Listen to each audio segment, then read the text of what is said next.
All right, hi. We'll start. Thank you so much for joining. I'm Tanzil Shafiq. I'm a lecturer at Harvard Design and the co-convener for the Southern Theorising Group, otherwise known as STingG. Every year we convene a symposium. So this year, we're working with this notion of the Climate Pluriverse, and we're delighted to have Martin Savransky with us to give the keynote lecture. So Martin is a reader and director of the Center for Critical Global Change at Goldsmiths, University of London, where he convenes the MA program in ecology, culture, and society. His work combines philosophy, decolonial thought, and the environmental humanities to activate, I have to see if I'm reading it right, unruly methodologies of life on unstable planetary terrain. That's why we got him. So he's the author of the recent book, Around the Day in Politics of the Pluriverse, in 2021, and The Adventure of Relevance and Ethics of Social Inquiry, and co-editor of After Progress and Speculative Research, The Lure of Possible Futures. And he has published essays, widely in Theory, Culture and Society, Social Text, The Sociological Review, and Substance. And is currently working on a new book-length project, tentatively titled Exology, Planetary Social Life and the Force of the Outside. We have no idea what these things mean. So that's why we had to get you in person. All right? Oh, very happy to be here. Okay. Not that I have any idea either. Excellent. All right. The floor is yours. Thank you. Thank you so much, Tanzil. Thank you and everybody for having me. It's a real pleasure to be at Sheffield with STingG.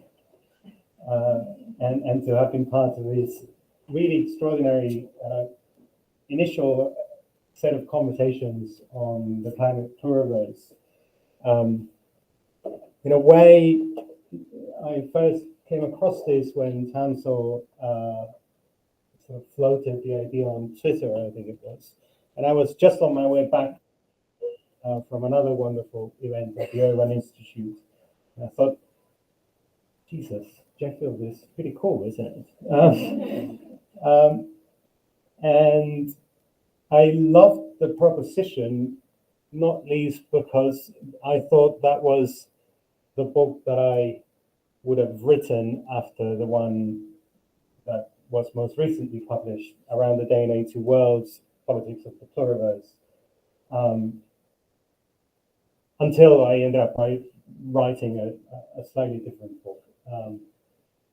So this was a great opportunity to, in some ways, return to some of the work of Around the Day in 80 Worlds. If I was more of an academic entrepreneur, I would have brought a slide with the cover of the book, so you could then go and look it up. But I've forgotten, so you'll have to look it up without the slide.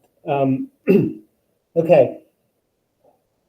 In a way, what I'm going to try and elaborate next kind of works and builds upon the conversations we started this afternoon, although it does so in a slightly different register, less grounded perhaps in sort of field work and case studies, and more in some of the challenges that I think are involved in taking seriously the kind of rabbit hole that the notion of the pluriverse almost inevitably draws us into, as well as the very difficult tension, the almost irresolvable tension that seems to become apparent in this conjunction between the climate as a necessarily global and therefore in that sense to some degree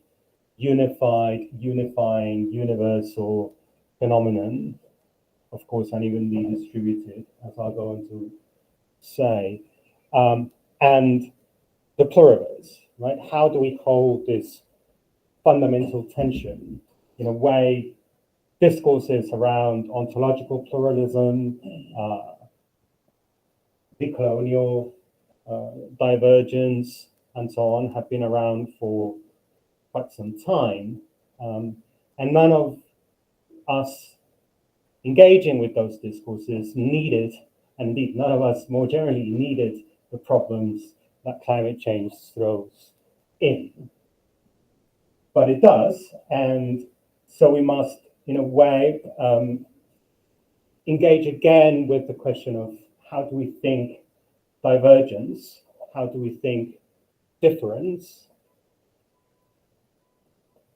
in response to and in intimate conversation with a problem, an event, a phenomenon that seems to bring up again and again all those dimensions of globality, of totality, of universality that some of our work was struggling against. So, in a nutshell, what I want to do today is simply to suggest, to intimate that this is going to be very difficult, and that in a way it's going to be impossible unless we learn to think, we begin to learn how to think about the Earth itself otherwise. Okay.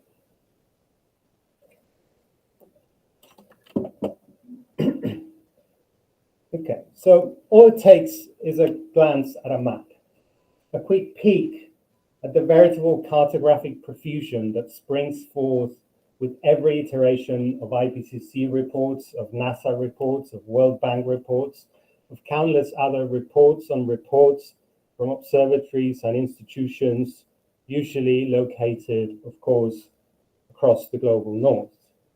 All it takes is a look at those cartographic visualizations spreading everywhere like an atlas performing the devastation it charts, which overlay projections of modeled sea level rise, of global temperatures, of climate vulnerability onto that very flat surface of a two-dimensional globe in order to visualize the uneven geographic distributions of risk and upheaval that attend the multiplicity of worlds on an Earth out of joint with itself.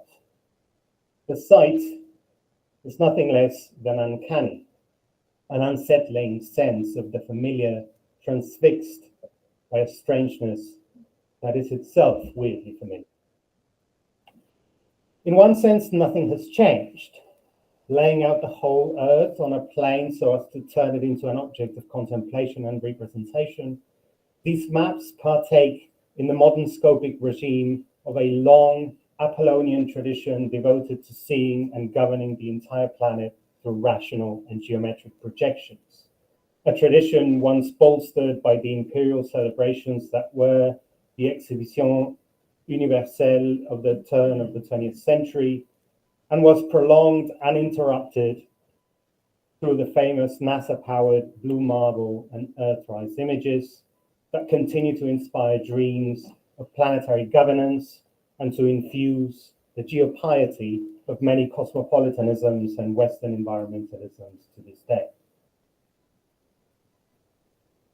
And yet, in the same breath, everything has changed.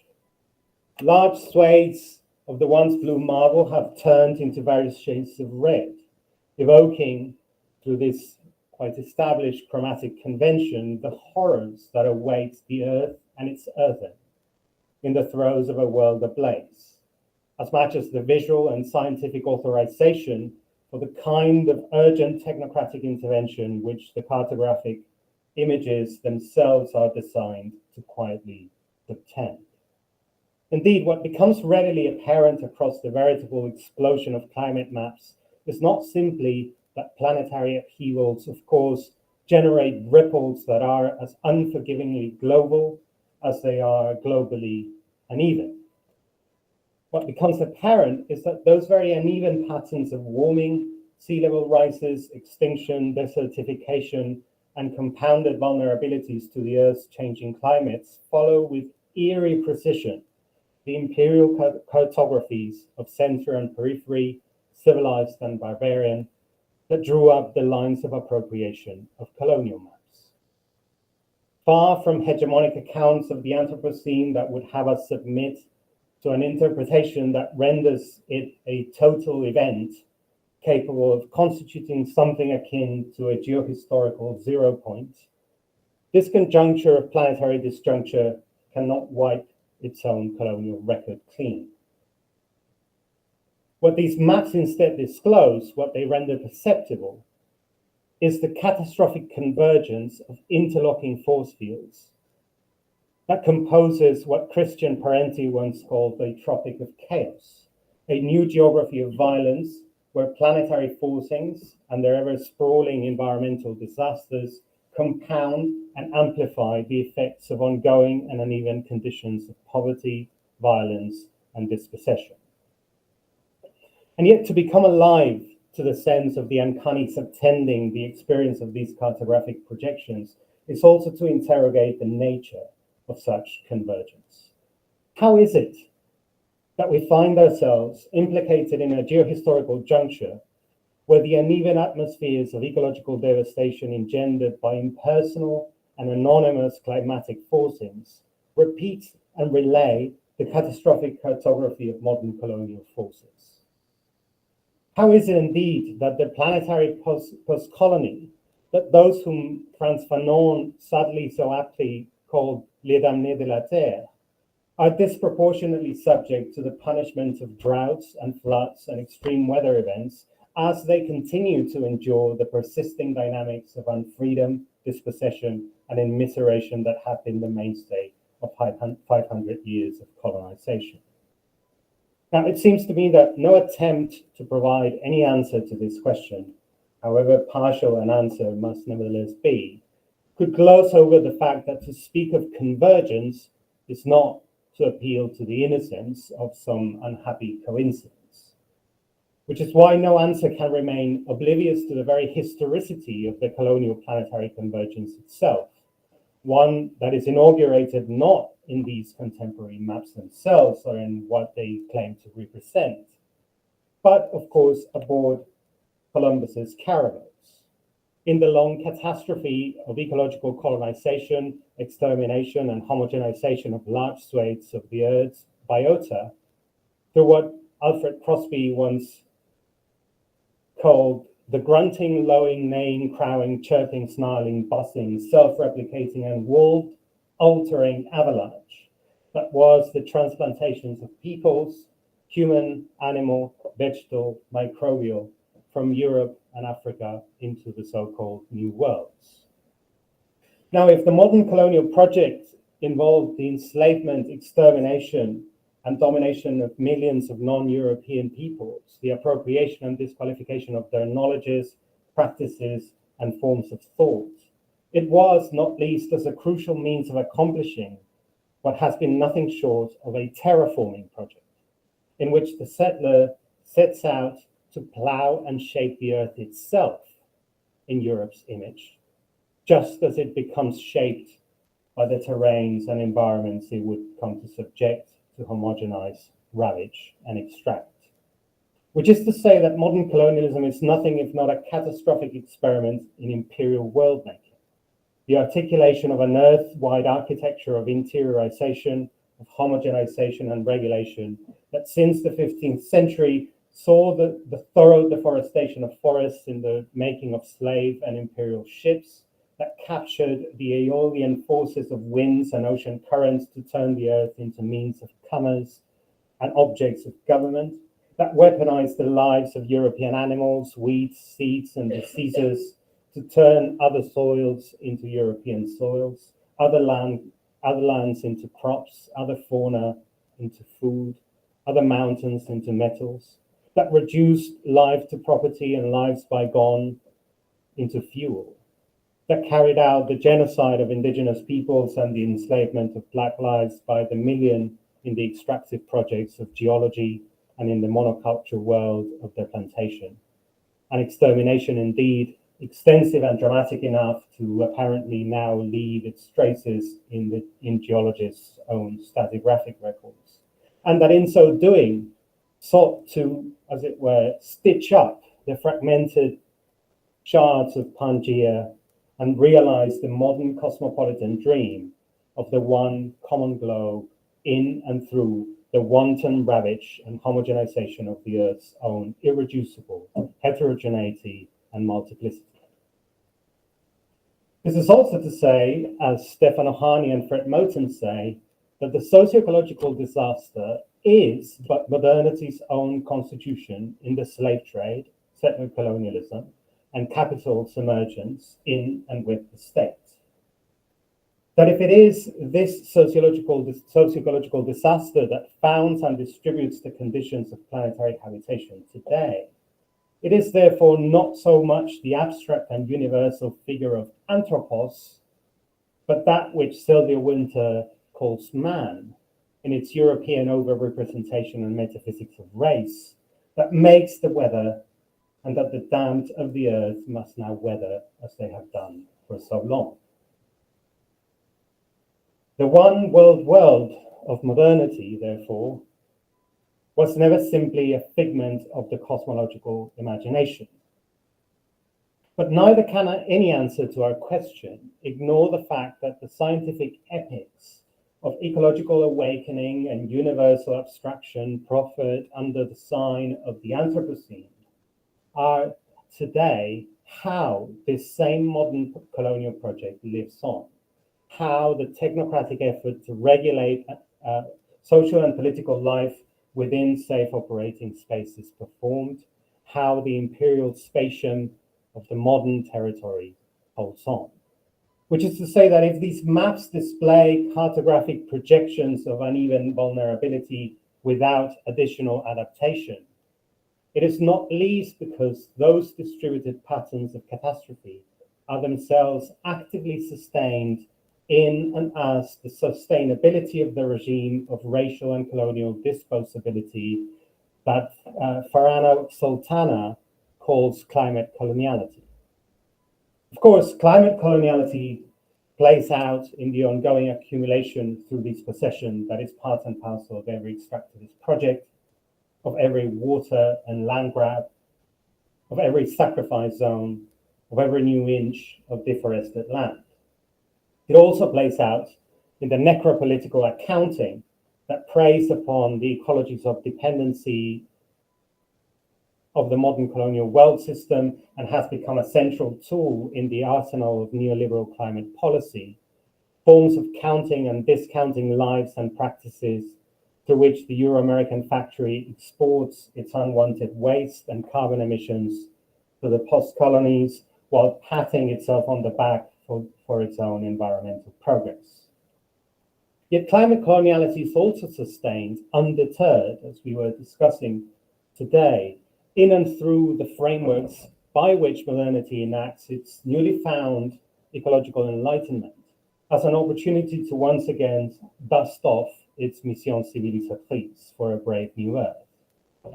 In projects of ecological modernization and energy transition mobilized by settler colonial states in occupied territories as extension of colonial dispossession through land appropriation, in United Nations REDD+ programs that displace the poor and the subaltern from protected forests in the name of integrating those forests into schemes for carbon sequestration, or indeed in the frameworks of climate adaptation by anticipatory ruination that usher social and ecological destruction in and as an attempt to govern urban adaptation to catastrophes ongoing and yet to come. All of this is to say then that, in a way, colonialism continues to find ways to thrive in the catastrophic planetary conditions it itself has engendered. Hence the vital importance then of the plethora of decolonial movements and projects of critical climate and ecological justice across the globe's peripheries and in its cracks, as much as the ongoing efforts at decolonizing the geohistory of the presence we are in. But still, I think we have to go tragically further. For to think of this geohistorical juncture as a convergence of colonial forces and planetary forcings is also to come to terms with the disaster's own irreversibility.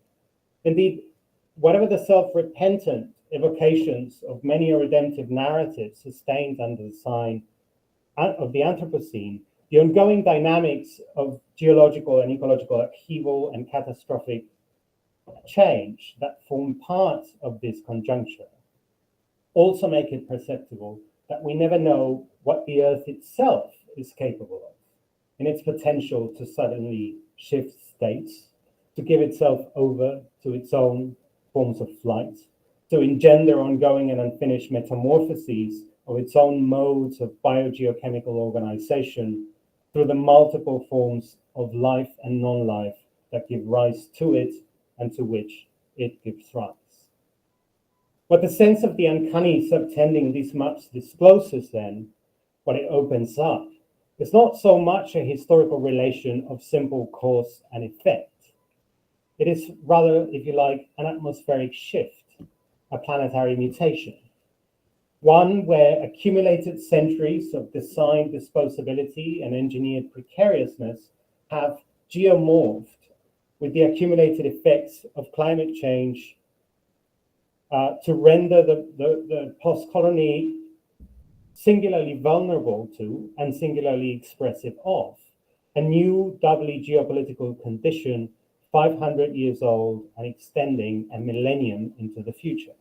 A condition merging the long visible politics of center and peripheries with the newly visible geological exacerbation and intensification of that still unpassed and human organized distribution of harms, vulnerabilities, and unfreedoms so fundamentally constitutive of the making of the modern world, and also constitutive of the modern's pre-organization of the 4 degrees Celsius world.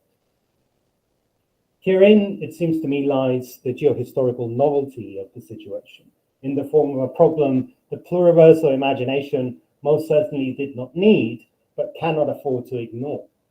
What, in other words, on an Earth that has been rendered forever unstable and unsafe, might it then mean to go on imagining pluriversal experiments swaying with the Earth's own disorderly processions? Given the states of this existential dispensation, as much as the uneven historical and geographical patterns of extraction and annihilation, it is no surprise that thinkers and scholars writing against modernity's project of turning this planet into a globe would have devoted so much energy in recent years to contesting and resisting the ruinous implication of what Winter called the ongoing imperative of securing the well-being of our present ethnoclass, i.e. Western bourgeois, conception of the human, man, which overrepresents itself as if it were the human itself. The colonial, indigenous, Black, radical, and pluriversal thinkers have called into question the presumptive universality of this anthropos, which this new epoch is set to inaugurate. The inexistent polity it convoques and through which it performs colonialism's own self-perpetuation, as well as the appeals to novelty, innocence, and totality that are its conceit, and through which accumulated centuries of violence and interlacing colonial histories of war, extraction, enslavement, dispossession, and containment are elided and erased. Undoing the liberal narrative of planetary enlightenment that subtends the Anthropocene's conceptual and historical framework, they have, of course, collectively and divergently brought the world-making and world's unmaking history of colonization as much to the heart of the genesis of this catastrophic epoch as to its contemporary Eurocentric figurations.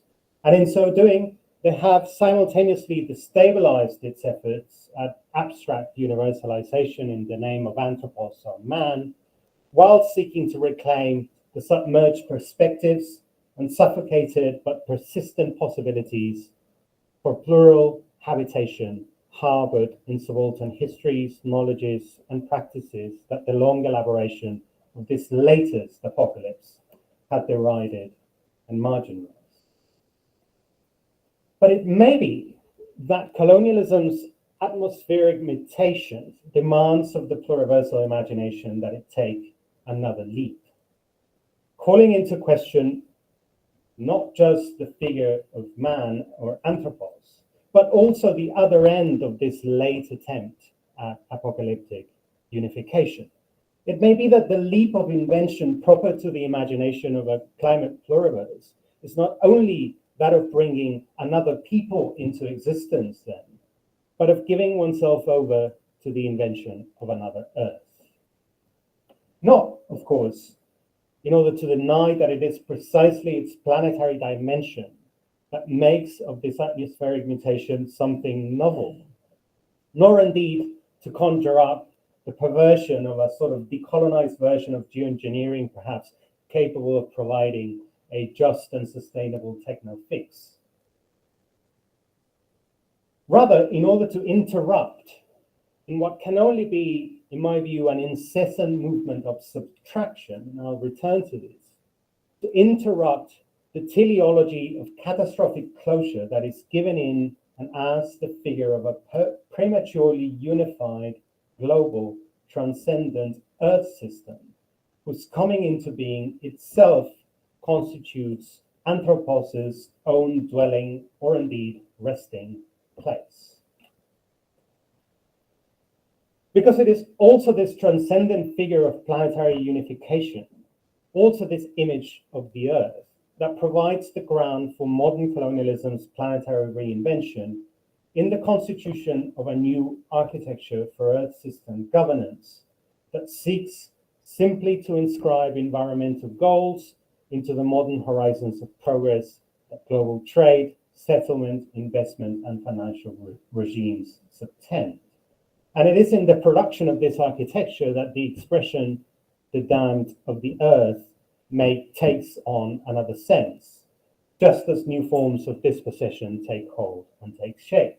In other words, the dispossession that is given in the exclusive possession of the earth, in the appropriation of land that is the devastation of divergent territories of existence, in the occupation of every outlaw edge and every interstice of the very outside through which improbable forms of sociality and collective existence continue to steal away.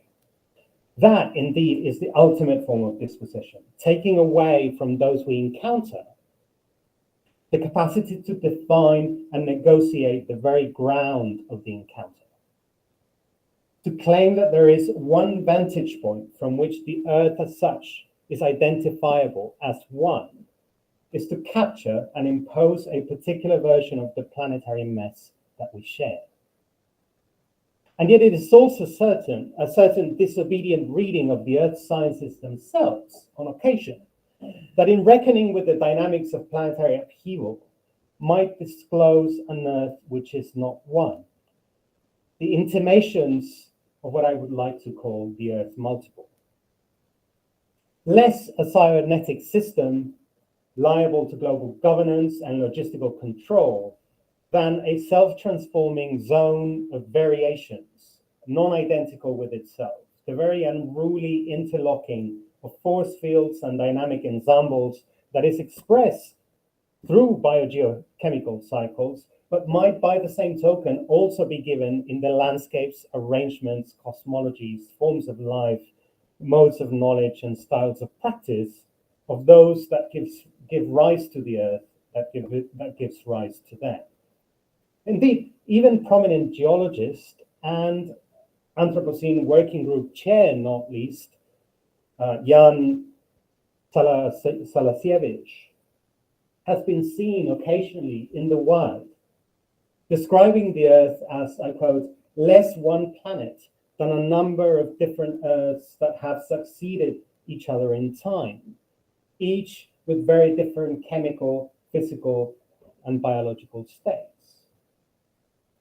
Now, coming from the chair of the Anthropocene Working Group, this is not nothing. And yet it is not enough either to say that the Earth changes in time from one state to another, nor is it enough indeed to conjure what a would-be pluriversal concept of the Earth as an image of many planets co-extending and coexisting with one another along predefined lines of cosmological difference. Indeed, the problem that climate change poses is precisely that it messes up our habits of thinking of the pluriverse as a collection of universes, each with its own laws and its own values, each with its own dreams, its own hopes, its own fears, a world where many worlds fit. Perhaps it rather calls us to imagine a world where many worlds do not fit.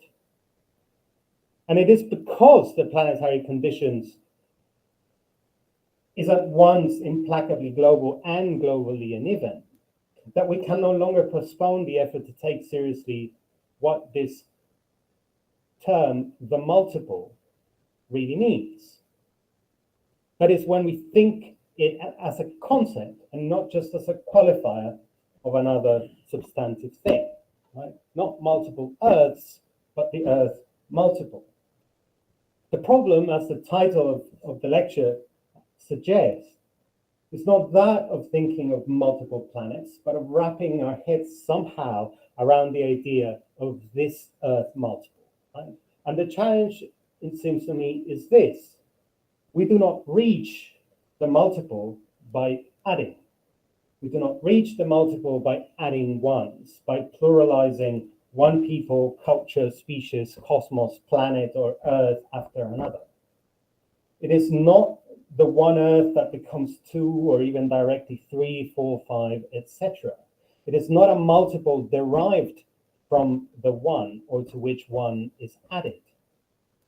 Again, this method only gives us a collection of ones, right? A collection of universes, but it leaves the modern infatuation with unity and homogeneity untouched. To take the multiple seriously, by contrast, is to accept the paradox that a multiplicity is not more than one, but less than one.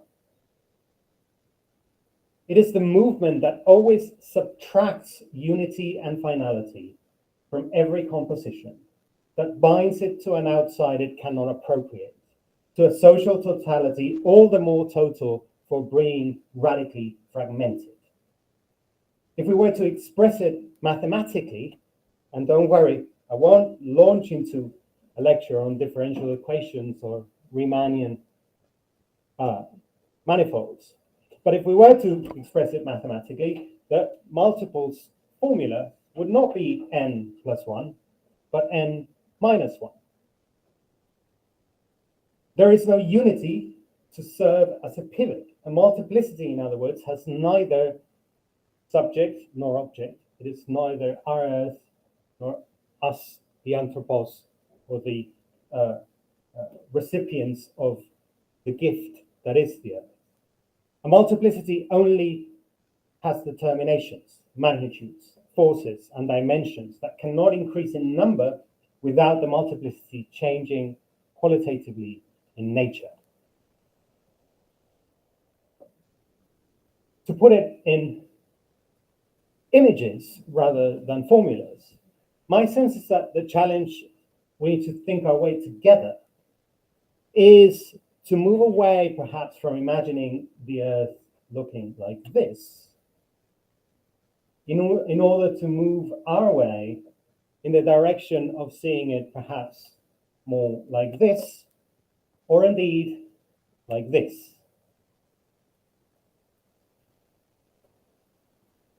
In other words, the challenge is to affirm that what we call the Earth exists because it makes sense to say that the entity modeled by IPCC reports,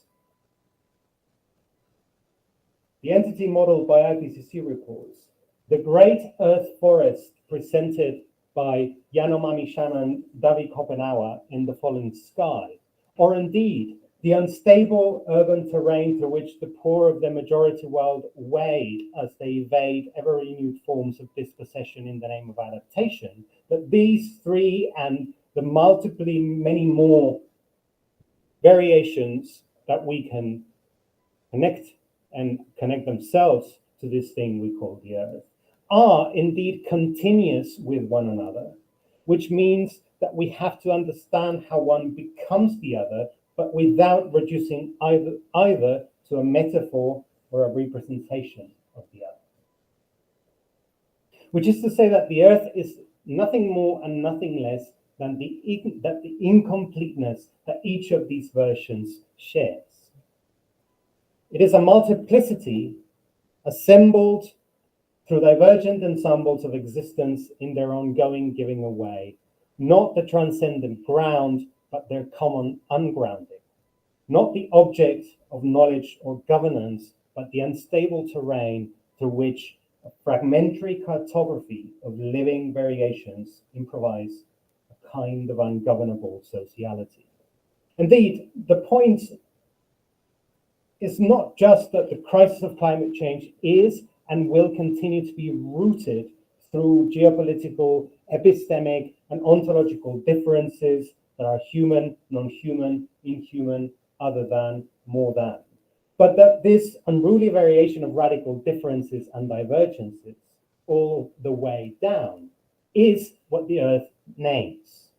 Right? There is no Earth beyond or above or below these differences. It is this multiplicity of differences. Unlike a structure, in other words, which is defined by a set of points and positions with binary relations between the points and biunivocal relationships between the positions, a multiplicity is made only of lines. Lines of order and stratification, and lines of flight or escape as the maximum dimension after which the multiplicity undergoes metamorphosis, changes in nature.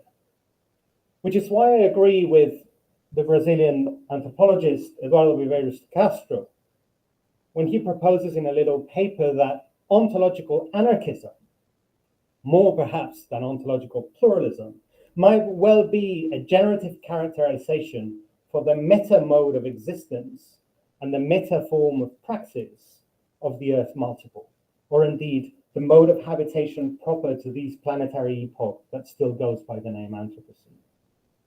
For ontological anarchism incessantly rehearses the reminder that to always leave some door open, at least one door open, the one that punctures the one. And in so doing, it also reminds us that the ongoing leap of invention required of a climate pluriverse takes the form of a double refusal. And interestingly, this came up in some of the discussions and presentations we had earlier. That is a double refusal. That is the refusal to be content with the ongoing immiseration of the Anthropocene's apocalypse of homogenization, and the refusal to sustain the historical horizon of redemption and damnation to which modernity has been hell-bent on holding the Earth. Indeed, multiplicities, Gilles Deleuze and Félix Guattari might say, are defined by the outside, by the abstract line, the line of flight according to which they change in nature and connect with other multiplicities.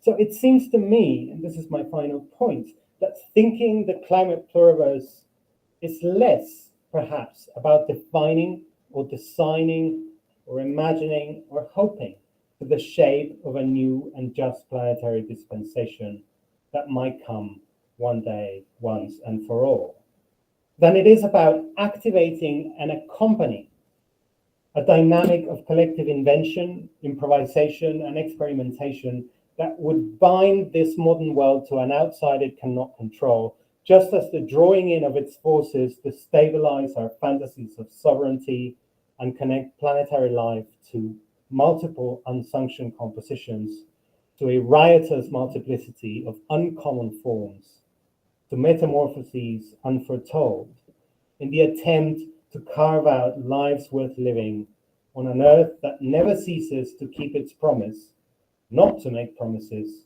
to be neither gift to mankind nor necessarily hospitable to life. Thank you very much.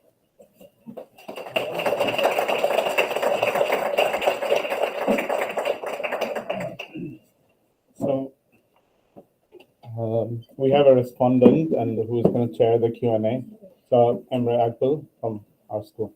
Okay. Thank you so much, Martin, for the poetic.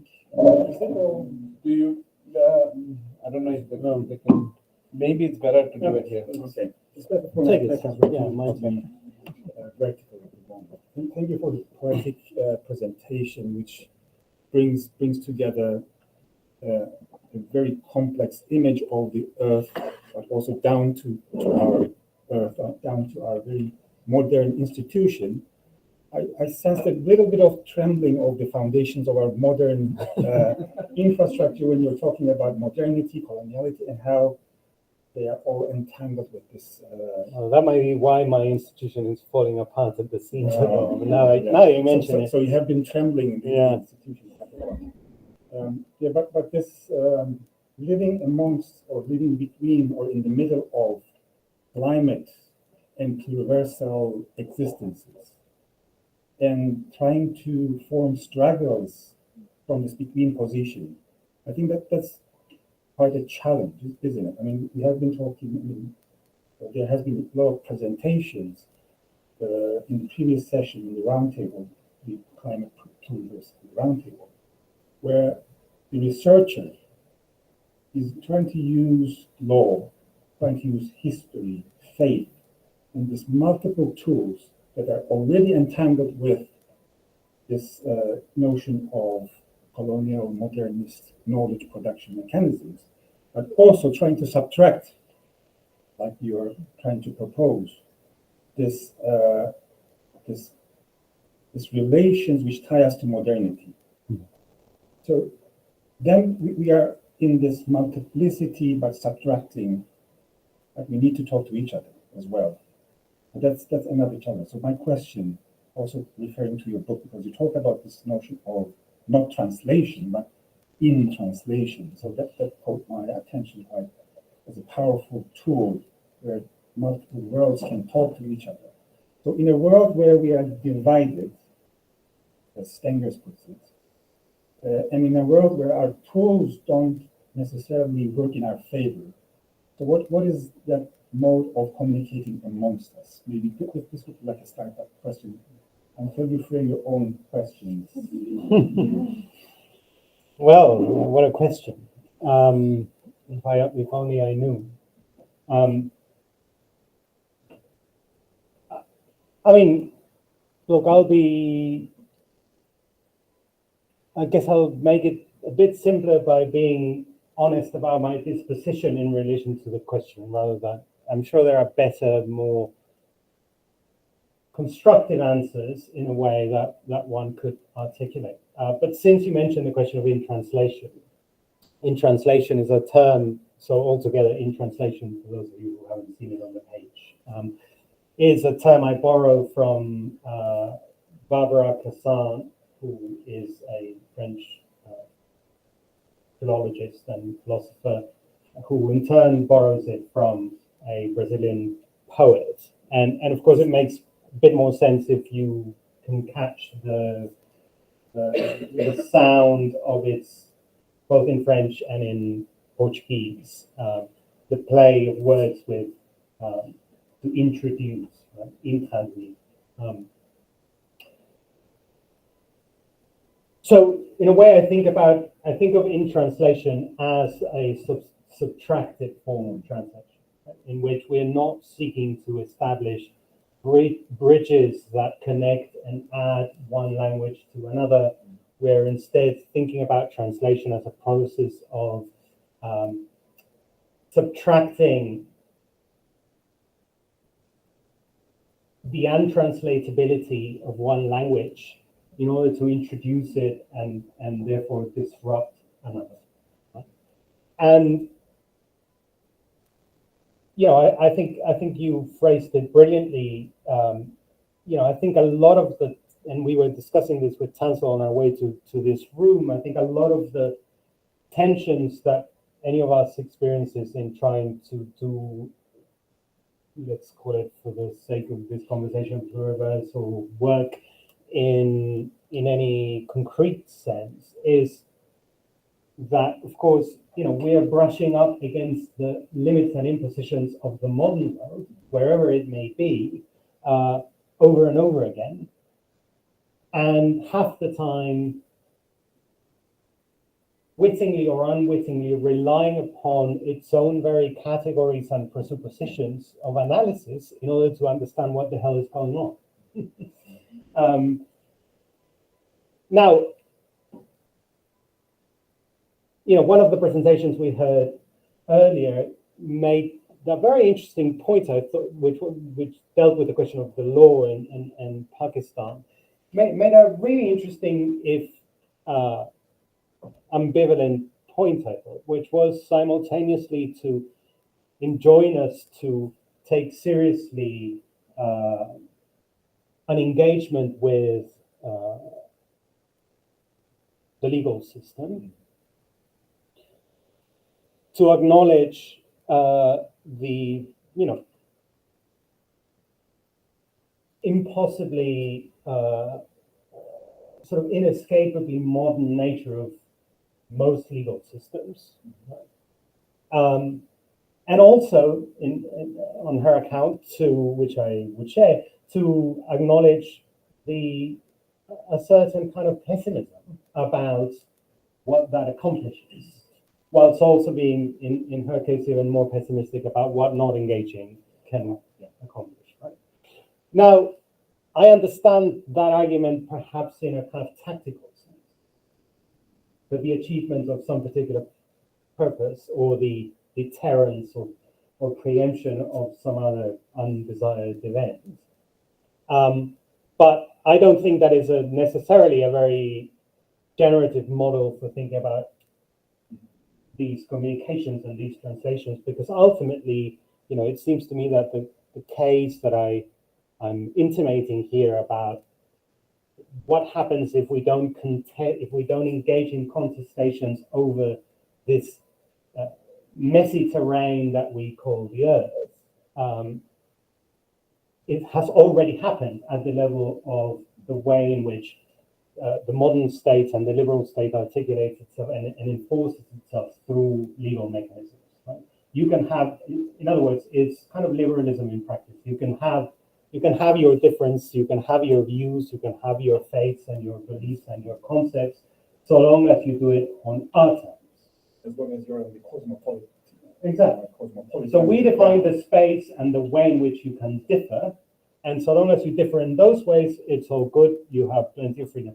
Otherwise, here's the law to set you straight. So again, I'm not,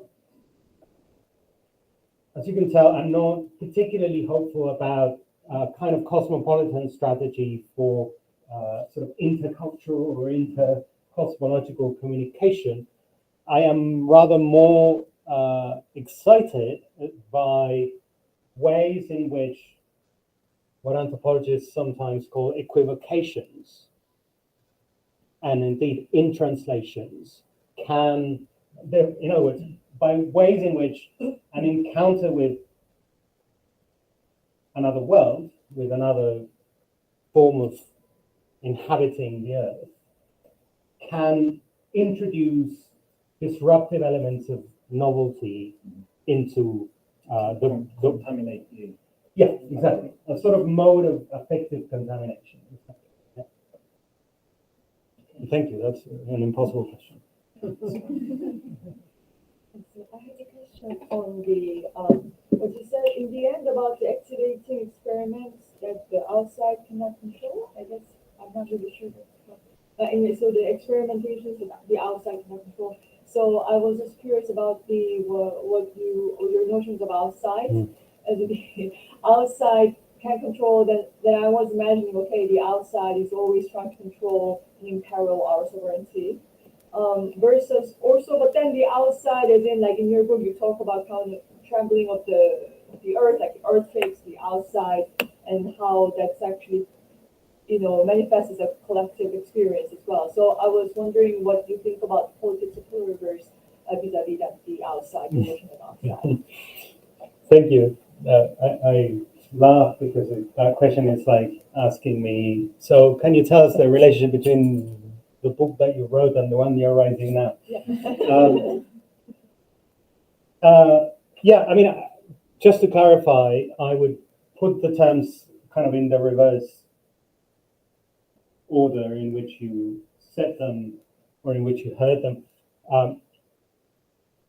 So I am deeply interested in the idea and in the problem of the outside, particularly, you know, when it becomes implausible and almost impossible to conceive of, right?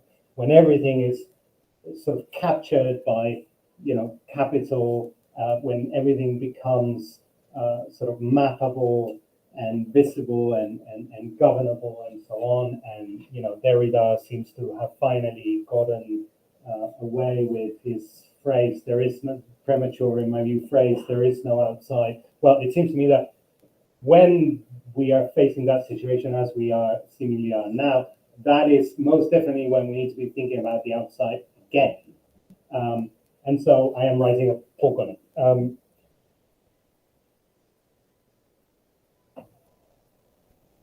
As I think we were discussing earlier, I think in order to think any version of an outside, any sort of imaginatively at least plausible version of an outside, we need to kind of change some of our spatial categories. And I realize I'm talking to one and many geographers in this room, so please don't shoot me. But spatial experts, of which I am by no means one. But I've become very interested in the relationship between what in philosophy, of which I know a little bit, we would distinguish between intensive and extensive properties of space, of time, or whatever the case may be. And my sense is every time we are told there is no outside to this or outside to that, we are often told there is no other place one can go, or there is no other form of connection or relation or mode of habitation one can have that isn't always already this other. To me, that presupposes an extensive understanding of the outside as, you know, implying distance, a form of displacement in space as opposed to of space, etc. So I'm interested in the outside as a form of, as a way through thinking space intensively, as a kind of experimentation with the arrangements of forces that compose spaces, and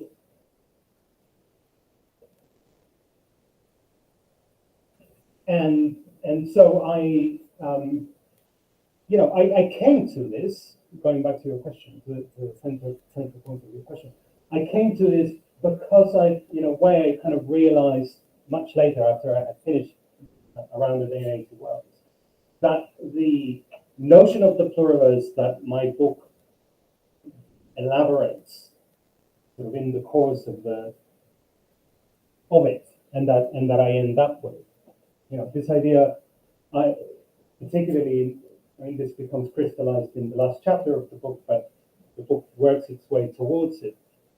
I diverge from, respectfully and in friendly terms, from other sort of contemporary thinkers of the pluriverse, that some people you might know, Arturo Escobar, Walter Mignolo, etc., that tend to associate, in my view, the pluriverse with a very neatly defined cosmology of relationality, of interdependence, of ecology, etc., etc. I have nothing against that image. It is, as good as many others. But I failed one, I fail to see what's pluri about that image. It is one cosmology among others. It doesn't deal with the problem of divergent cosmologies. And second, it seems to me that it reintroduces all the same problems that the modern cosmopolitan tradition has already introduced, namely the composition of another universal project from below. In fact, somewhere calls it this. So I became interested instead of in thinking about the pluriverse as a kind of ongoing problematic, right? Rather than as a name for the world we want. I thought, what if the pluriverse instead names our wanting another world? Not the world we want, but the fact that we want one, right? And if it names, in other words, if it's not the world we dream about, but what makes us dream, then whatever other world we compose collectively will be subject to this same wanting, right? The pluriverse doesn't stop when we have transformed the world in the eventuality that ever comes to pass. So in that sense, the pluriverse acts in my thinking as a kind of outside force. It is an obstructive force. It is basically this nagging problem that tells you, okay, you've constructed this world of your own making or not. What are you going to invent next? How are you going to diverge from it next? And that goes, it seems to me that has to go both for this modern world that most of us can agree, we would like to diverge from as quickly as possible, as it must sort of apply to any other project of world making we might want to embark on. And so there has to be an ungovernable element in any kind of, if you like, utopianism, in any kind of utopian project of world making, be that, a relational one or a universalist one of a different sort or whatever the case may be. So it was in order to then really focus on this problem that the pluriverse for me became the outside. Thank you. Is it time or can we get one more question? Yeah, let's get one last question. Let me see if I can. Yeah, the question. Maybe you have to repeat the question for the. Yeah. Just repeat it. Thinking about your, as you said, that to see, it's not the right word, not the interaction in the world, in this idea of the equivocation. In fact, we will never reach, it's infinite. We will never reach an idea what the Earth is.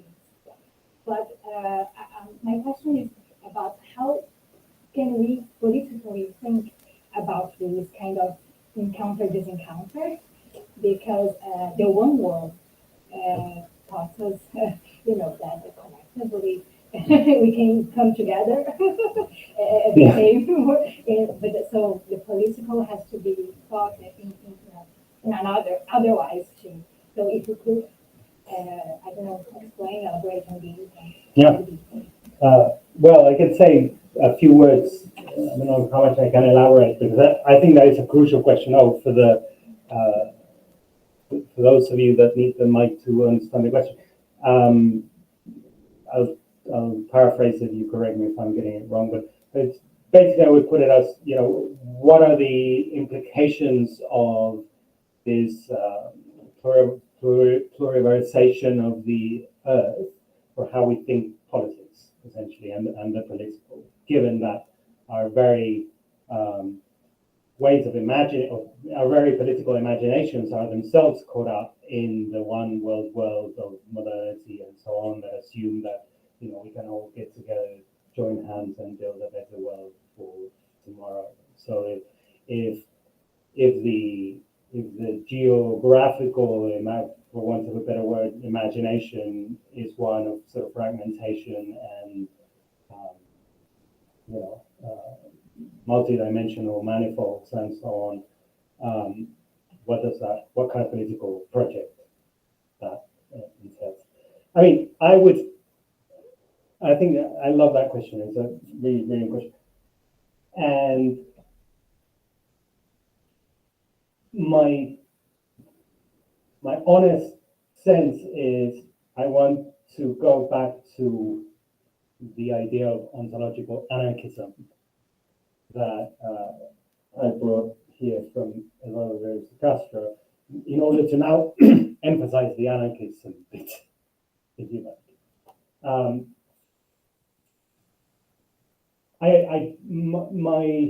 My own sense is that, and this is also my interest as a student of politics, is that we stand a lot to learn from autonomous movements, anarchist movements,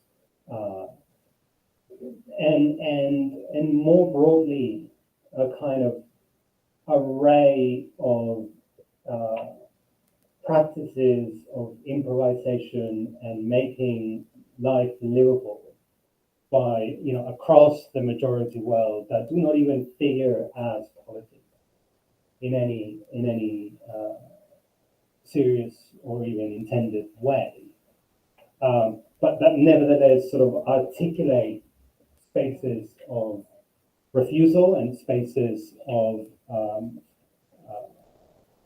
metamorphosis as best they can while they can. And I am, for a variety of reasons, some intellectual, some not, in a very pessimistic streak at the moment, and I am very interested as a result, perhaps paradoxically for some pessimists, I'm very interested in the temporality of the while we can, in the temporality of the meantime, and therefore in the refusal of what I see as the way in which our investment in forms of political hope for the construction of a whole other better world can also subordinate this life to the life we will have lived in the event that we achieve this or that end.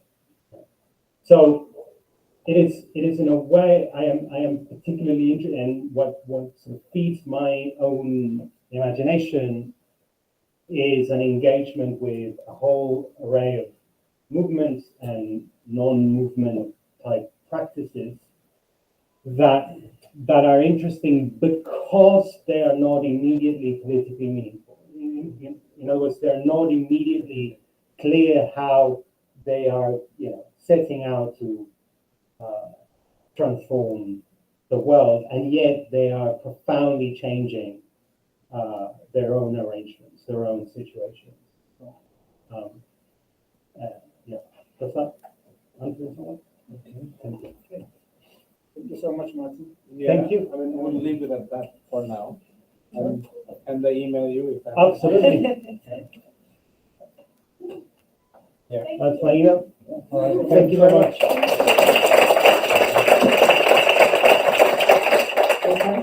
Did we have those toolkits with world-making toolkits in there?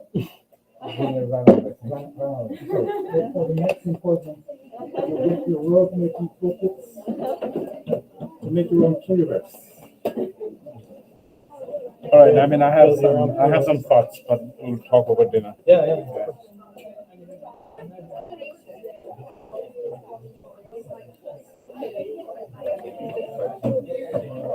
Do we need to close this? Yes. Yes. Yes.